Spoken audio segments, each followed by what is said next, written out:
People from all sides agreed not to be making accusations and using language like that. Is there a list of words that you can provide the committee that you're not okay with?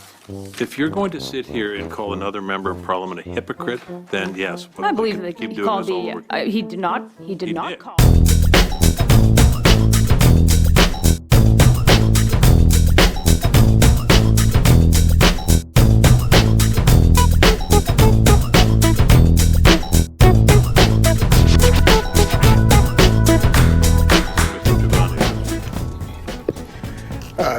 Thank you, Mr. Chair. I speak, of course, in favor of Mr. Lyon's amendment.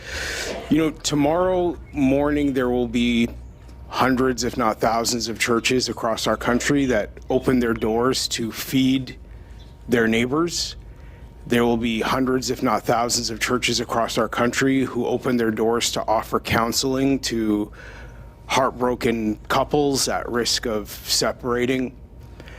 There will be hundreds of thousands of churches that open their doors to help people overcome addiction and a whole host of other challenges. And the message these churches should be receiving from their government is respect, encouragement, and gratitude for the services they provide for struggling people and for people who need hope. And instead, what they are getting from their government is ridicule, disrespect, and outright attacks on their foundational beliefs, the very beliefs that motivate them to be good citizens and good neighbors, good fathers, good mothers. It's kind of a crazy situation we find ourselves in to even be having this conversation. And in the process of disrespecting these very important Canadian institutions, we have seen hypocrisy exposed on the part of two political parties in this room.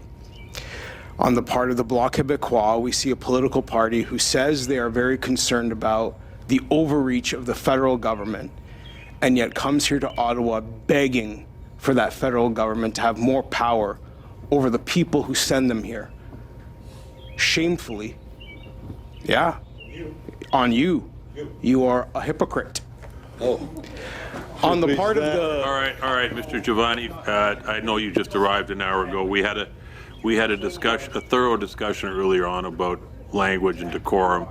Oh. And people from all sides agreed not to be making accusations and using language like that. Oh, so I wasn't here to make that agreement. Well, okay, but nonetheless, you said it, and it's inappropriate. So I'm going to ask you to apologize. Oh, to that's Mr. not going to Fortin. happen. All right, well, then we'll move on to the next speaker. Mr. Lawrence, you have the floor. Point of order, Chair. No. What's your point of order? What's your point of order? It's a point of order, Chair. Chair, first of all, there is no precedent for calling the specific language that Mr. Jivani used unparliamentary. Members are welcome to disagree with it, but the whole discussion in this bill, I think, is about the fact that speech you might disagree with is not necessarily speech that should be made illegal. Yeah, Mr. Janice, you're now getting to debate. You've made your point of order. I'm debating the matter of order. No, you've made your point of order. You're now in a debate. I'm going to stop you from speaking now. Mr. Jivani called a member of parliament a hypocrite. He did not, and I'm moving on to the next speaker, which is Mr. Lawrence. I was also going to call the Liberal Party a party of colonizers and imperialists, so just to add that to the speakers list later on. It's sure, late please in the add evening. me to the We're list. not going to tolerate that type of behavior. Mr. Lawrence, the floor is Happy yours. to say that again. Challenge your ruling. Point of order. Fine, you can challenge my ruling. That's your right. Chair.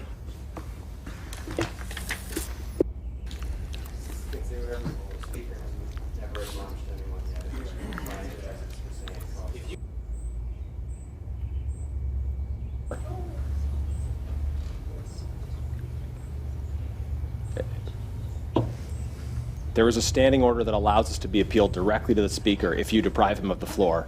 You probably don't know that, but it was adopted as part of a provision that Bardish Chagger brought forward. All right, thank you, Mr. Janice. You're welcome. Be sustained. Madame Latanzio. In favor. Mr. Chang.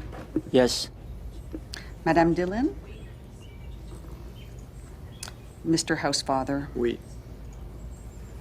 Mr. Jackson? No. Mr. Brock? No. Mr. Gill? No. Mr. Lawton? No. Monsieur Fortin? Oui. Hey, come on, Jim. Okay. Decision is sustained. All right, Mr. Lawrence, you have the floor. All right. Mr. Lawrence, please. I wish to confirm Mr. Jivani's comment that the Bloc are hypocrites. All right, time. we'll move on. We can do this all night if you want. Point of order, Mr. Chair. Mr. Holman, yeah. Point of order. Ms. Lansman, yeah. Mr. Chair, is there a list of words that you can provide the committee that you're not okay with? If you're going to sit here and call another member of Parliament a hypocrite, then yes. I believe we that can he keep doing called this all the, over. he did not did. call Anyway. another member of Parliament I've a ruled on it hypocrite. once. I've ruled on it a second time. This is not the same thing. We could. Mr. What's Chair. your point of order then? My point of order is whether there is a list of acceptable words in this committee. Is that where we're at now? It's not an exhaustive list, so all right. What Thank you. is the list? Yeah. Okay, Mr. Holman, you have the floor. No, point of order. It's the same incident, but it's a different point of order. Okay, let's hear it. You ruled on Mr. Jivani's comment. We Yeah. challenged your decision and moved on. The comment made by Mr. Lawrence was not impugning an individual member. He made a general comment about a party. There is no precedent at all that I'm aware of, and no standing order that prohibits that, and it is certainly not the same as what you ruled on in the previous member's intervention. Okay. We are free in this House and in this committee to make a range of comments Okay, about parties you've broadly, you've which made are not your about point, people. Mr. Lawton. That's no longer a point of order. We're getting into debate. It is a point of order. Mr. Holman, you have the floor.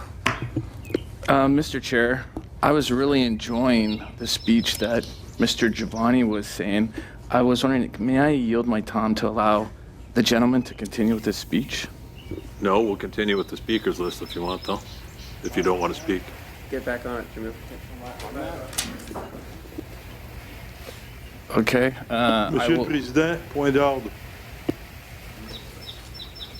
Mr. Speaker, point of order.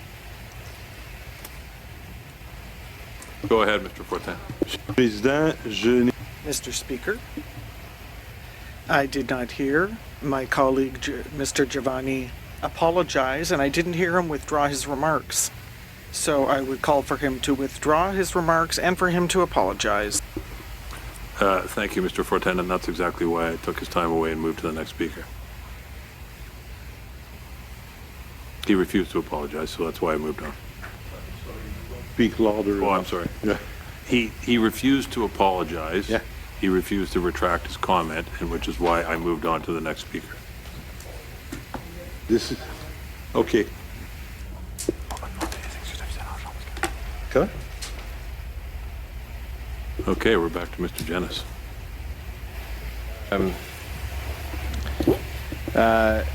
Thank you, Chair.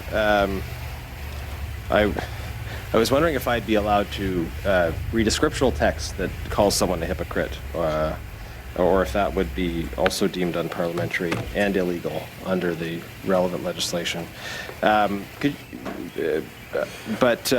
actually wonder, since I think Mr. Jivani is coming up on the list again, that I'll ask you to re-add me to the bottom of the list and strike my position for now. Put it this way, Mr. Jivani is not going to speak again until he retracts those comments. Okay. Well, Chair, then I would like to raise a question of privilege, because it is not merely a matter of order, but it is a matter of privilege that members be able to speak before committee. It is clearly not, and I know, look, you're relatively new in your position, but your authority as chair is not in right of you as an individual. It comes from the rules.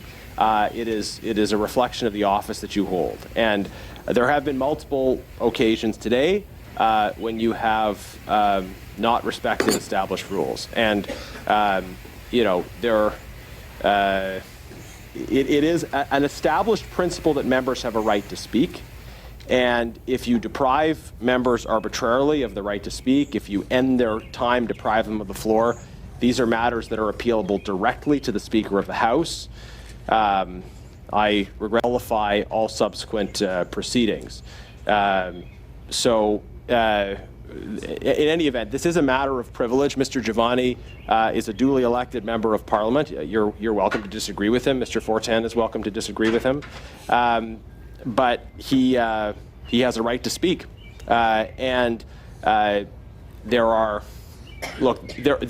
plenty of instances where members, I can think of where Mr. Erskine Smith dropped a few F-bombs at a committee in the last Parliament, and he was encouraged to be more appropriate in his language, but he was not deprived of his rights as a member of Parliament.